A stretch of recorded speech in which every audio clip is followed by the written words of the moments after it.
গোটা বিশ্ব ঘুরে বেড়ানো হয়তো সকলের পক্ষে সম্ভব হয় না, আর গোটা বিশ্বের ইতিহাস জানা তো একরকম অসম্ভব। কিন্তু বিশ্বের নবম প্রাচীনতম এবং ভারত ও এশিয়ার প্রাচীনতম ও বৃহত্তম জাদুঘরটিতে এলে মনে হবে যে গোটা বিশ্ব এক ছাতার তলায় চলে এসেছে। আর তার চেয়েও বড় কথা, মানব সভ্যতার ইতিহাসকে এখানে দেখতে পাবেন নিজের চোখে। কঙ্কাল, জীবাশ্ম, অতীতের প্রাণী, পাখি, মানুষ, প্রাচীন মুদ্রা, পোশাক ইত্যাদি দেখতে দেখতে মনে হবে যেন প্রাচীন বিশ্বে পা রেখে ফেলেছেন। আর ইতিহাস, বিবর্তন ও বিজ্ঞানকে ভালোবাসলে এই জায়গা আপনাকে কাছে টানবেই। তাহলে চলুন আপনাদেরকে নিয়ে যাই আদিম সভ্যতার যুগে।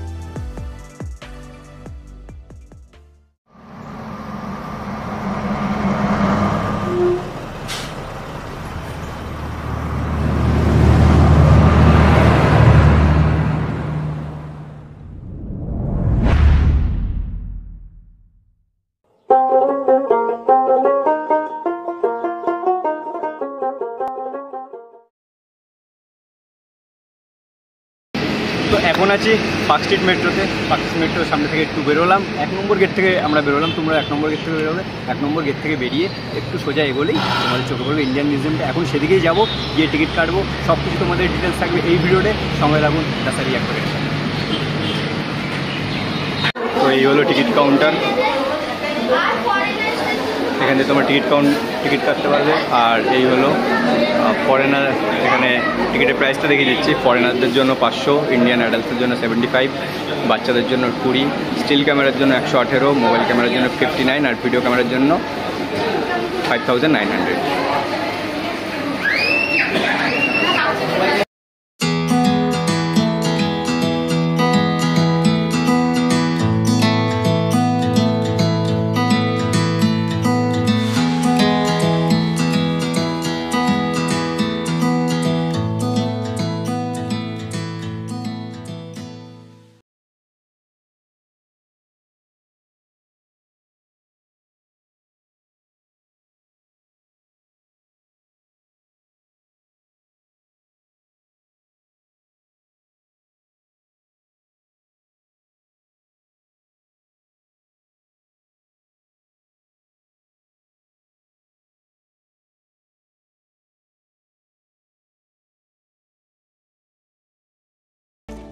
দোতলায় উঠেই প্রথমেই ঢুকলাম বেঙ্গল পেন্টিংস গ্যালারিতে।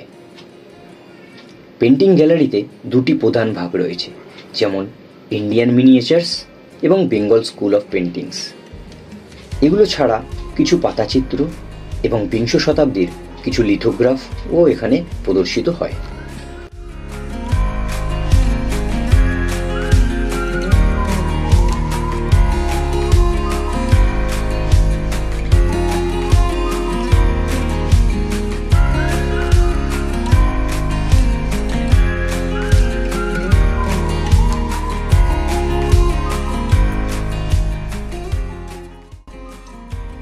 এরপরে চলে আসলাম ফসিলস গ্যালারি। গ্যালারিটি ভূতাত্ত্বিক সময় স্কেল বা জিওলজিক্যাল টাইম স্কেল অনুসারে সাজানো। বেশিরভাগ বিলুপ্ত গোষ্ঠীর ফসিল এখানে রাখা হয়েছে। এই গ্যালারির মূল নিদর্শনের মধ্যে রয়েছে গন্ডোয়ানাল্যান্ডের প্রাচীনতম উদ্ভিদের ফসিল, একটি বিশাল আকৃতির হরিণের কঙ্কাল এবং একটি কচ্ছপের খোলস ও ডাইনোসরের ডিম সংরক্ষণ করা রয়েছে।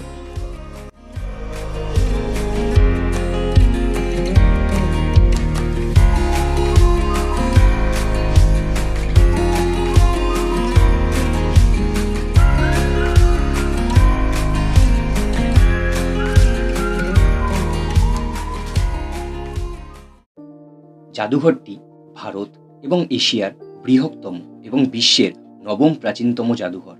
1814 সালে এশিয়াটিক সোসাইটি অব বেঙ্গল দ্বারা প্রতিষ্ঠিত হয়। জাদুঘরের প্রতিষ্ঠাতা কিউরেটর ছিলেন Danish botanist doctor Nathaniel Wallich. ভারতীয় জাদুঘর যদিও সোসাইটি 1784 সালে স্থাপিত হয়, কিন্তু শুধুমাত্র 1808 সালে পার্ক স্ট্রিটে নিজস্ব একটি ভবন নির্মাণ করে এবং 1878 সালে 1 এপ্রিল জাদুঘরটি 2টি গ্যালারি সহ জনসাধারণের জন্য খুলে দেওয়া হয়। বছরের পর বছর ধরে আরও গ্যালারিকে যুক্ত করা হয়েছে।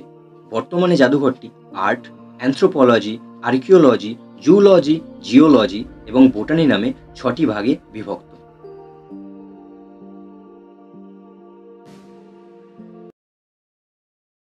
এরপর হাঁটতে হাঁটতে পৌঁছে গেলাম জুওলজিক্যাল গ্যালারি।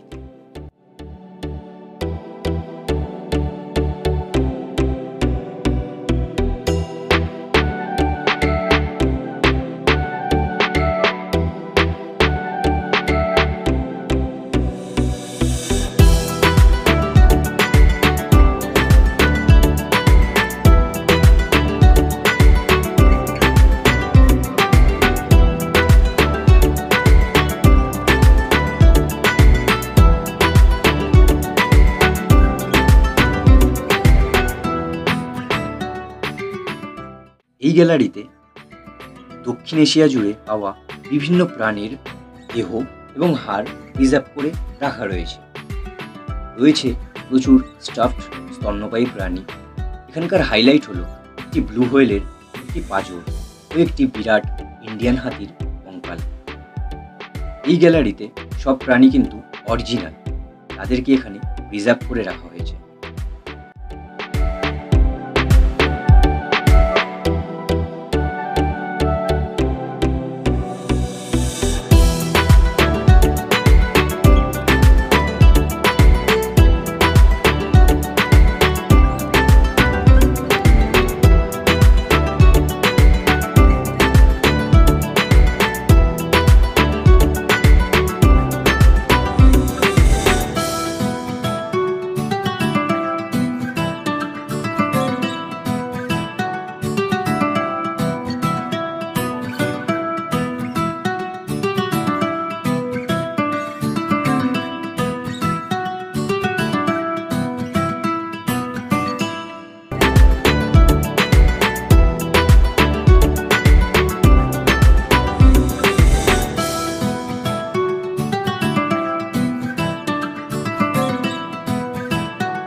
এটি হলো বোটানিক্যাল গ্যালারি।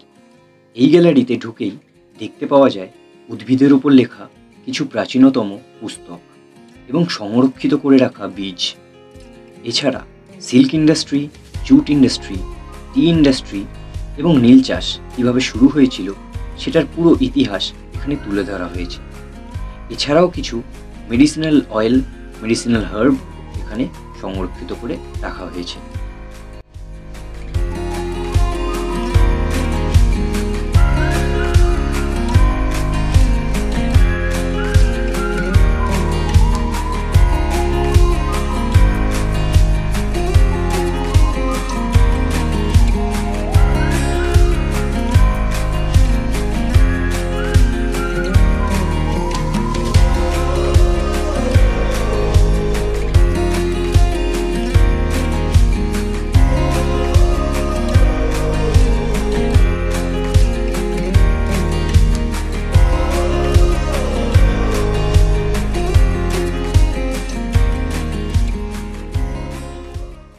এইবার ঢুকলাম আমরা ইনভার্টেব্রেট গ্যালারিতে।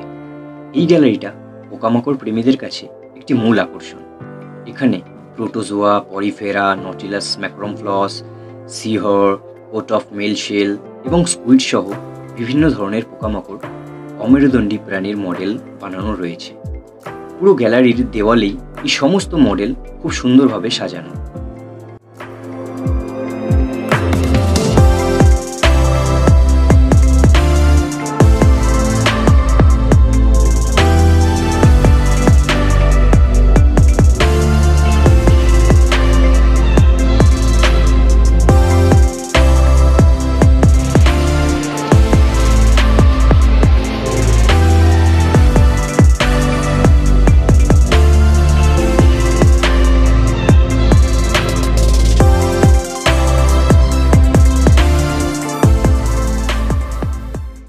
এবার চলুন ঘুরে আসি ফিশ, রেপটাইল এবং বার্ড গ্যালারি থেকে।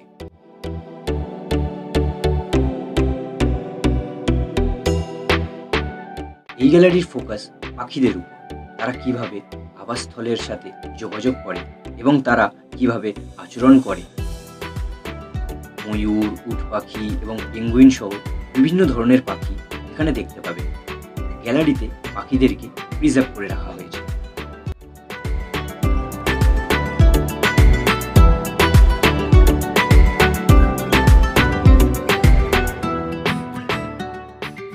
ফিশ গ্যালারিতে সি হর্স থেকে শুরু করে শার্ক, অ্যালিগেটর পর্যন্ত জলজ প্রাণী এবং উভচর প্রাণী মডেল করে রাখা রয়েছে।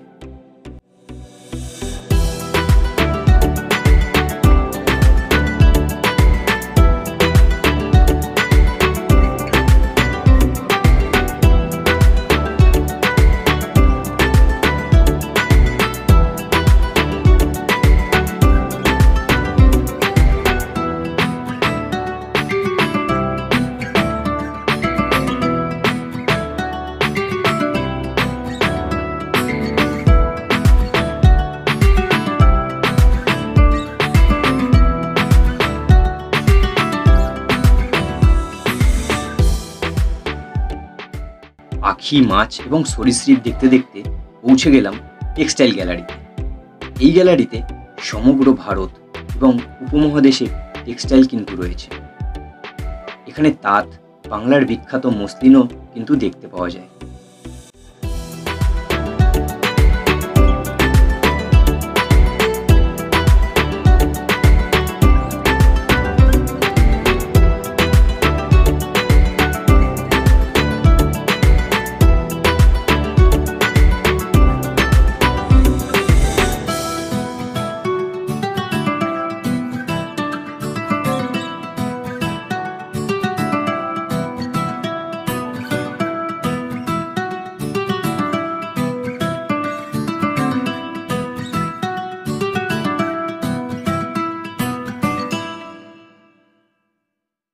টেক্সটাইল দেখতে দেখতে এবং ঘুরতে ঘুরতে পৌঁছে গেলাম ইজিপ্ট গ্যালারিতে। এখানে আগেই বলে রাখি, ফটো তোলা এবং ভিডিও করার চার্জেস এনারা নিলেও মিউজিয়ামের কিছু কিছু অংশে কিন্তু ফটো তোলা একেবারেই নিষিদ্ধ। তার মধ্যে এই ইজিপশিয়ান গ্যালারি কিন্তু একটা। এখানে ফটোগ্রাফি অ্যালাউ নয়, তাই ভেতরে কোনো ভিডিওই আমরা করতে পারিনি। কিন্তু কি কি দেখলাম সেটা চলুন ঘুরতে ঘুরতে আপনাদের সঙ্গে শেয়ার করি। এখানে একটি মিশরীয় মমি সংরক্ষণ করে রাখা রয়েছে। এটি 1882 সালে কলকাতায় আসে এবং পরের বছর প্রকাশিত জাদুঘরে আকর্ষণীয় তালিকায় উল্লেখ করা হয়। এছাড়াও দেখলাম বেশ কিছু ইজিপশিয়ান সামগ্রী।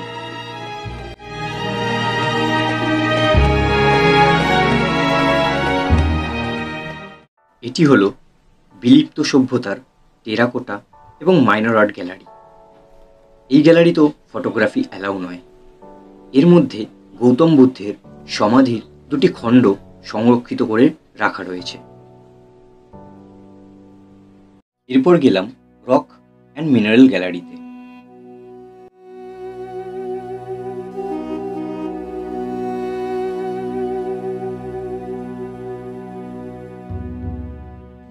এই গ্যালারিতে রয়েছে সারা বিশ্ব থেকে সংগ্রহ করা ইগনিয়াস, মেটামরফিক আর সেডিমেন্টারি শিলা। এরপর চলে এলাম আমরা হিউম্যান ইভলিউশন গ্যালারি। এই গ্যালারিতে ডারউইনের সিদ্ধান্তকে মডেল দিয়ে এক্সপ্লেন করা আছে এবং তার সাথে সাথে খুব সুন্দরভাবে ডিএনএর স্ট্রাকচার করা আছে। এছাড়াও ডারউইনের সিদ্ধান্তের মতে যে ক্লকটা হয় সেটার এখনো পর্যন্ত আমরা 77 সেকেন্ডই পেরিয়ে এসেছি। সেই ইভলিউশনের ক্লকটাও কিন্তু সুন্দরভাবে করা আছে এবং হারিয়ে যাওয়া সভ্যতা হরপ্পা, মহেঞ্জোদারোর কিছু ভাস্কর্য রাখা আছে।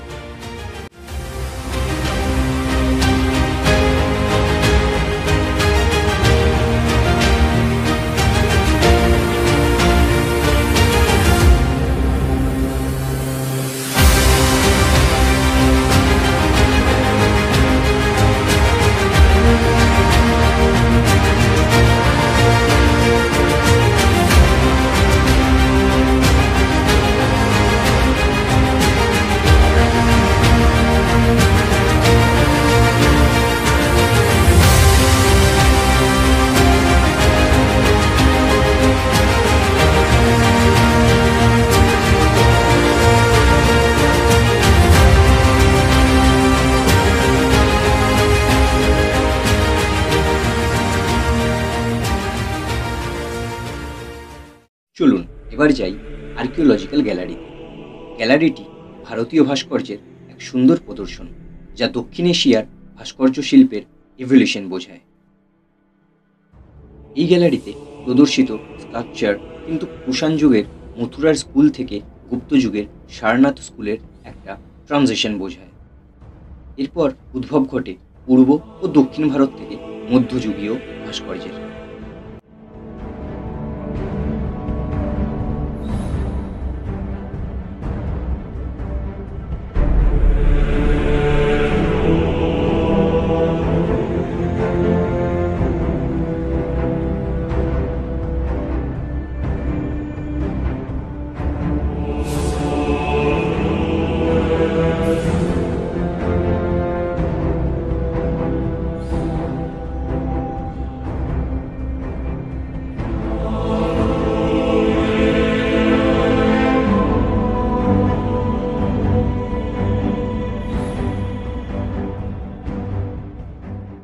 কয়েন গ্যালারিটায় ঢুকলেই কিন্তু সত্যি অবাক হবেন।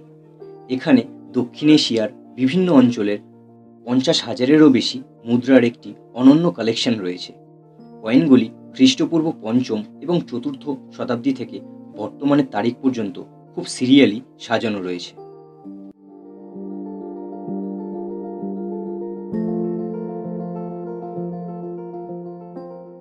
ভারত গ্যালারিটায় কিন্তু আবার ফটোগ্রাফি অ্যালাউ নয়। এখানে রয়েছে ভরহুতের স্তূপের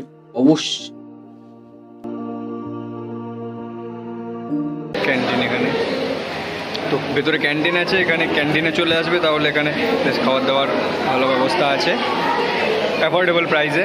এটা আছে ফ্রাইড রাইস নিয়েছি আর এখানে চিকেন।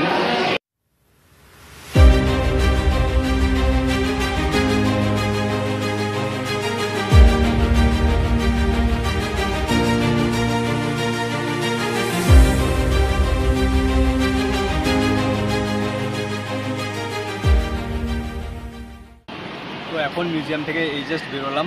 তো ভিডিওটা কেমন লাগলো অবশ্যই জানিও। আর খুব দারুণ লাগলো ভেতরে, মানে পুরোটাই তোমরা ভিডিওটা দেখলে এটা ভয়েস ওভার দেওয়া, কারণ ভেতরে মানে ওই কথা বলা একদমই যাচ্ছিলো না, মানে কথা বললে এখন ঠিক ভাইবটা ম্যাচ খাচ্ছিলো না, তাই আর কি ওখানে কথা বলিনি, জাস্ট ভিডিও করেছি ভয়েস ওভারে। জানি না কেমন লাগলো তোমাদেরকে, ভালো লাগলে অবশ্যই ভিডিওতে একটা লাইক করে দিও আর সাবস্ক্রাইব তো অবশ্যই করো। আর মিউজিয়ামে আসো, এখানে বাচ্চাদেরকে নিয়ে এসো, তাহলে অনেক কিছু জিনিস দেখতে পারবে, অনেক ভাস্কর্য এবং যেই মানব সভ্যতার যেই ইতিহাসগুলো সব জানতে পারবে। খুব ভালো লাগলো আজকে দিনটা। তো দেখা হবে সে নেক্সট ভিডিওতে। আজকে আমার টাটা।